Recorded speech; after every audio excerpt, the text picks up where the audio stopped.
Hello and welcome to the Waratah Wrap Finals edition. I'm Jason Cadee and the stage is set for the 2015 Malton Waratah League Finals weekend in Sutherland.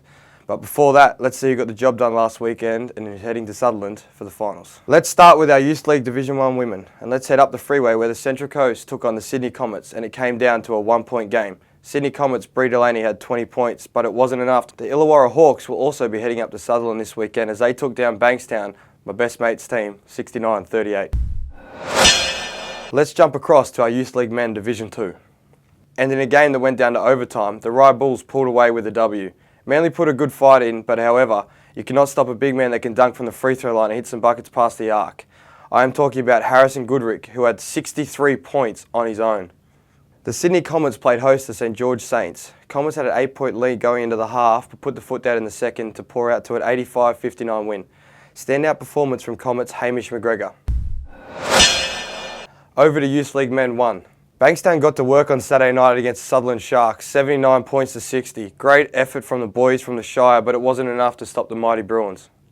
In a local battle between the Sydney Comets and the North Bears, it was all Comets. They jumped the gate and didn't look back. Comets 95, North 75. Let's step over to the Division 1 Men. Sutherland Sharks played host to the Port Macquarie Dolphins, and the heart rates must have been up in this one, with the Sharks getting the 2-point win.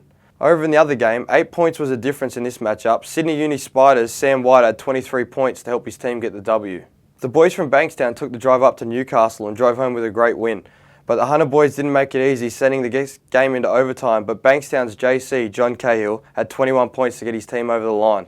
Now, you would have thought when I told you that St George Saints finished the game with 112 points, they would have won the game, right?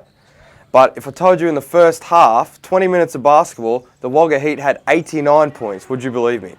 Well, it's true. Wagga Heat won 161 to 112. Superstar Gage Day had 70 points to his name.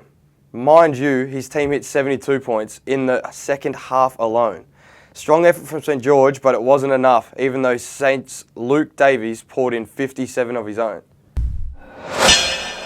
One more league to go. It's time for our championship women. Penrith headed over to the Shire and it looks like that's all they did. Sutherland shut down Penrith, Alicia Poto being the only one to score in double figures, finishing with 26 points. But it was all Lisa Watkins from the Sharks with 28 points, 8 rebounds in her team's 108-59 win.